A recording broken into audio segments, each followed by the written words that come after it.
No,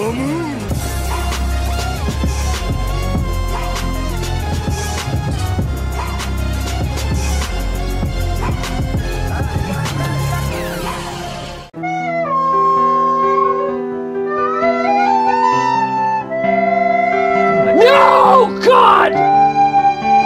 No, God, please, no! No! No! No! Halo teman-teman kos-kosan, gimana kabar kalian? Baik-baik saja kan? Kalau teman-teman melihat langit mendung padahal sekarang masih musim panas, maka jangan kaget karena langit tersebut berasal dari kesedihan fans Sukuna.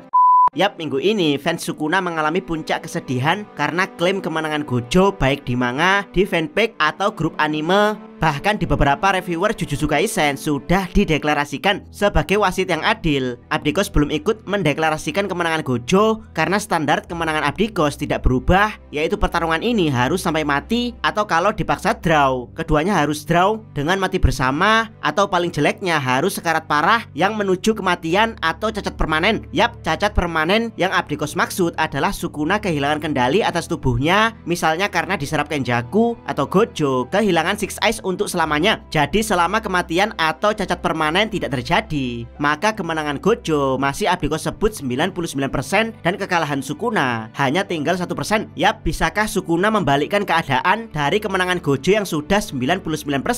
Bisakah Sukuna yang tinggal 1% melawan balik Gojo yang masih sehat walafiat? Mari kita bahas teori liarnya. Check it bro.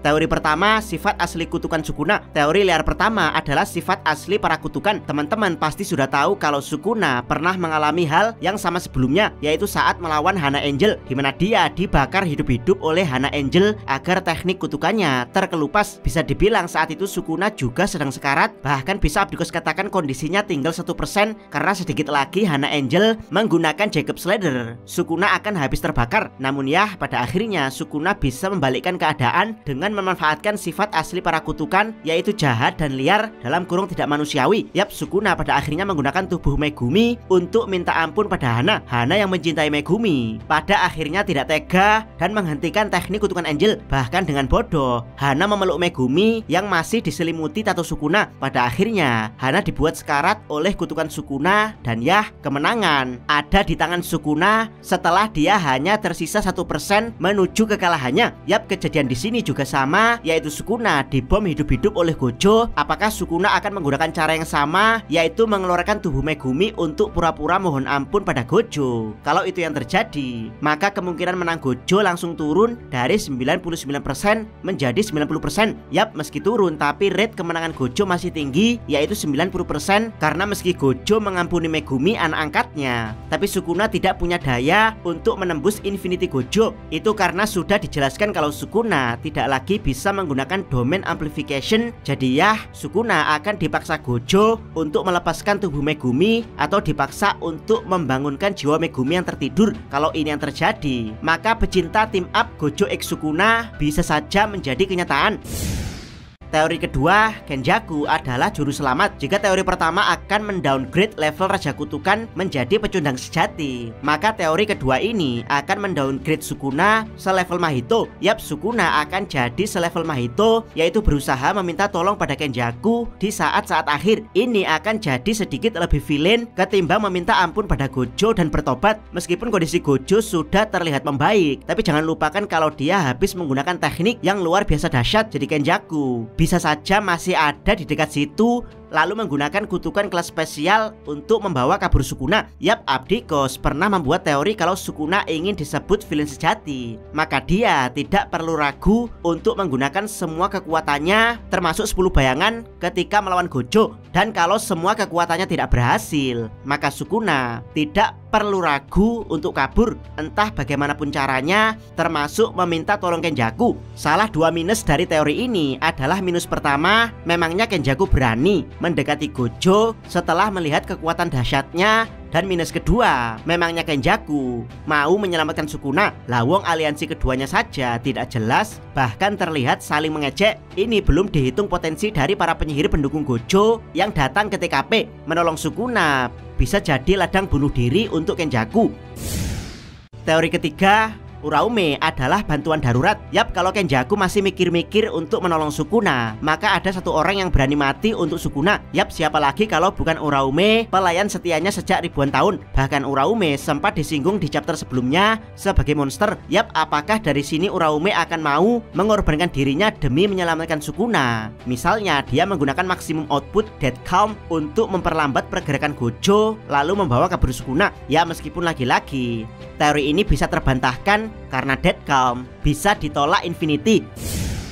Teori keempat, senjata dari Yorozu atau sosok pengkhianat Jujutsu, baik itu pertolongan dari Kenjaku atau pertolongan dari Uraume, sama-sama punya minus yang tidak bisa dihindari, yaitu Six Eyes Gojo masih aktif dan teleport dia masih bekerja. Yap, inilah alasan kenapa harus ada plot twist untuk Sukuna, karena dengan Six Eyes dan teleport, Gojo akan bisa menemukan Kenjaku lalu membunuhnya. Dengan kata lain, Jujutsu Kaisen akan tamat. Yap, kenyataan ini membuat kelompok villain berada di persentase tinggi menuju kekalahan jika sampai Sukuna tidak berbuat apapun. Dan mungkin disinilah kita akan melihat senjata misterius dari Yorozu digunakan. Yap, bisa dibilang Sukuna saat ini sudah kehabisan energi. Dia tidak bisa menggunakan kutukan pembalik atau domain amplification jika Sukuna butuh sesuatu yang bisa dilepaskan tanpa kedua hal tersebut. Dan jawaban dari Abdikos, kalau bukan senjata misterius dari Yorozu, maka sosok pengkhianat Jujutsu adalah kuncinya. Bisa saja senjata dari Yorozu melawan balik Gojo Satoru atau sosok pengkhianat Jujutsu muncul untuk menyembuhkan Sukuna dengan kutukan pembalik eksternal, sehingga ada ronde 3,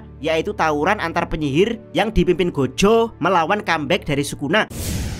Teori kelima, plot twist dari Mahoraga. Entah kenapa Abdikos sangat-sangat mencurigai Mahoraga kalau Mahoraga akan kembali untuk membunuh Gojo atau minimal memberikan perlawanan lagi untuk Gojo. Kalau teman-teman perhatikan saat ledakan Hollow Purple, di situ Mahoraga tidak ditunjukkan hancur, melainkan hanya roda dharmanya saja. Yap, apakah ini plot twist yang sengaja dipersiapkan GG Akutami untuk mengakhiri pertarungan? Jadi saat Sukuna sudah habis harapan melihat bom Purple yang segera meledak, saat itu Sukuna mengembalikan Mahoraga ke dalam Ten Shadows dan hanya menyisahkan roda dharmanya saja. Yap, kenapa Sukuna menyisahkan roda dharmanya? Kenapa tidak sekalian menyembunyikan roda dharma dan Mahoraga ke dalam bayangan? Itu karena Sukuna ingin menyempurnakan adaptasi. Jadi serangan Hollow Purple yang mengandung red dan blue pada akhirnya diadaptasi roda Mahoraga sebelum kehancuran. Jadi bisa dibilang Mahoraga kembali tanpa roda dharma alias kehilangan kemampuan adaptasinya, tapi ya dia sudah cukup kuat untuk melawan teknik imajinasi sekelas Hollow Purple. Yap, kenapa teori ini bisa saja terjadi? Karena seperti yang kita tahu, kematian atau kekalahan Mahoraga selalu dibuat ambigu oleh GG Akutami. Kekalahan pertama saat dibakar Sukuna, Mahoraga tidak ditampakkan bagaimana proses terbakarnya. Tiba-tiba saja Sukuna berhasil membawa roda dharmanya. Jadi ada indikasi kalau Mahoraga tidak mati meski dibakar Sukuna, melainkan secara refleks mundur dari pertarungan dan mengakui kalau Sukuna adalah orang yang bisa menaklukkannya. Dan sekarang juga sama, Mahoraga mundur